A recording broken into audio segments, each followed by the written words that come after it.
ಯಾರನ್ನು ಕೂಡ 2 ವರ್ಷದ ಬಜೆಟ್ ಅಲ್ಲಿ ಒಂದೇ ಒಂದು ನಯಾ ಪೈಸಾ ನಾವು ಬಜೆಟ್ ಮೀಸಲು ಇಟ್ಟಿಲ್ಲ. ಕಾರಣ ಇಲ್ಲಿ ಆಯ್ಕೆಯಾದಂತ ಕಾಂಗ್ರೆಸ್ ಶಾಸಕರ ನಿರ್ಲಕ್ಷ್ಯ, ಅವರ ಆಂತರಿಕ ಬಿಚ್ಚಾಟ ಇವೆಲ್ಲರನ್ನ ಬೇಸತ್ತು ಇಡೀ ಕೋಲಾರ ಕರ್ನಾಟಕ ರಾಜ್ಯಕ್ಕೆ ಸಂಬಂಧಪಟ್ಟಿಲ್ಲ ಅನ್ನೋ ಮಟ್ಟಕ್ಕೆ ದೂಷಿಸತಕ್ಕಂಥ ಸಂದರ್ಭ.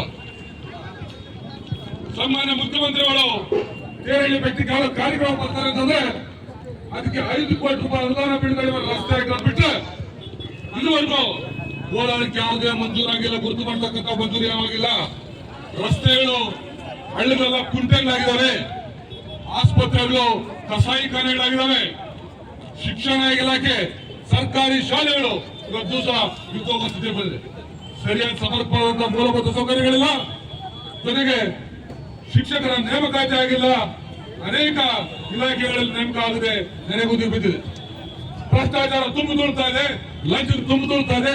ಯಾವುದೇ ಇಲಾಖೆ ಹೋಗ್ಲಿ ದುಡ್ಡು ಕೊಡದಿದ್ದ ಕೆಲಸ ಆಗೋದಿಲ್ಲ. ಅಧಿಕಾರಿಗಳು ಕೇಳಿದ್ರೆ ಹೇಳ್ತಾರೆ, ನಾವು ಸರ್ಕಾರಿ ಏನು ಸಚಿವರಿಗೆ ಅಥವಾ ಶಾಸಕರಿಗೆ ನಾವು ಹಣ ಕೊಟ್ಟು ದುಡ್ಡು ಕೊಟ್ಟು ಬಂದಿದ್ದೀವಿ, ದುಡ್ಡು ಕೊಟ್ಟು ಬಂದಿರೋದ್ರಿಂದ ನಾವೇನು ಮಾಡಬೇಕು, ನಾವು ದುಡ್ಡಲ್ಲಿ ದೊಡ್ಡ ಜನ ತಗೋಬೇಕಲ್ಲ ಅಂತ ಹೇಳಿ ನೇರವಾಗಿ ಹೇಳ್ತಾರೆ. ಇವತ್ತು ದಿವಸ ರೆವಿನ್ಯೂ ಇಲಾಖೆ ಅಂದ್ರೆ ತಾಲೂಕು ಕಚೇರಿ ಆಗಿರ್ಬೋದು, ಕಂದಾಯ ಇಲಾಖೆ ತಾಲೂಕು ಕಚೇರಿ ಆಗಿರ್ಬೋದು, ಅಥವಾ ನೀರಾವರಿ ಇಲಾಖೆ ಆಗಿರ್ಬೋದು, ಯಾವುದೇ ಇಲಾಖೆಗಳಲ್ಲಿ ದುಡ್ಡು ಕೊಟ್ಟಿದ್ದು ಹಣ ಕೊಟ್ಟಿದ್ದು ಕೆಲಸ ತಾಲೂಕು ಕಚೇರಿಗೆ ಹೋಗಿ ಅನೇಕ ಹಿಂದುಳಿದ ವರ್ಗದವರು, ವಯಸ್ಸಾದಂತವರು, ಮಹಿಳೆಯರು ಮೆಟ್ಟಿನ ಮೇಲೆ ಕೂತು ಸರಿಯಾದ ಟೈಮಿಗೆ ಊಟ ಇಲ್ಲದೆ ಕೆಲಸ ಆಗಲಿಲ್ಲ ಅಂತೆ ಅಲ್ಲೇ ನಿದ್ದೆ ಮಾಡಿ ಸುಸ್ತಾಗಿ ಬಿದ್ದಿರ್ತಾರೆ. ಇದಕ್ಕೆಲ್ಲ ಕಾರಣ ಭ್ರಷ್ಟಾಚಾರ ನೀತಿಗಳು, ರೈತ ವಿರೋಧಿ ನೀತಿಗಳು, ಮಹಿಳಾ ವಿರೋಧಿ ನೀತಿಗಳು, ಕಾರ್ಮಿಕ ವಿರೋಧಿ ನೀತಿಗಳು, ಇವೆಲ್ಲದರ ಒಂದು ಹೋರಾಟ ನಾವು ಇವತ್ತು ಮಾಡ್ತಾ ಇದ್ದೀವಿ.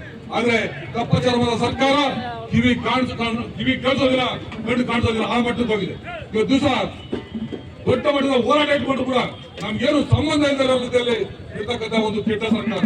ಇಂಥ ಸರ್ಕಾರನ ಕಿತ್ತೊಗೆಬೇಕು ಅಂತ ಸರ್ಕಾರ ವಿರುದ್ಧವಾಗಿ ನಾವು ಹೋರಾಟದ ಮೂಲಕ ಅದಕ್ಕೆ ಚುರುಕು ಮೂಡಿಸಬೇಕಂತ ಹೇಳಿ ಇವತ್ತು ಜಿಲ್ಲೆಯಾದ್ಯಂತ ಎಲ್ಲರೂ ಮಹಿಳೆಯರು, ರೈತರು, ಹಿರಿಯರು, ಅಂಗವಿಕಲರು ಎಲ್ಲರೂ ಕೂಡ ದೊಡ್ಡ ಮಟ್ಟದಲ್ಲಿ ಸೇರ್ತಕ್ಕಂಥ ಸಂದರ್ಭದಲ್ಲಿ ಮತ್ತೊಮ್ಮೆ ರೈತ ವಿರೋಧಿ ಚಟುವಟಿಕೆಗಳನ್ನು ಕಟ್ಟಿಸೋದ್ರ ಮೂಲಕ ಜಯಕರ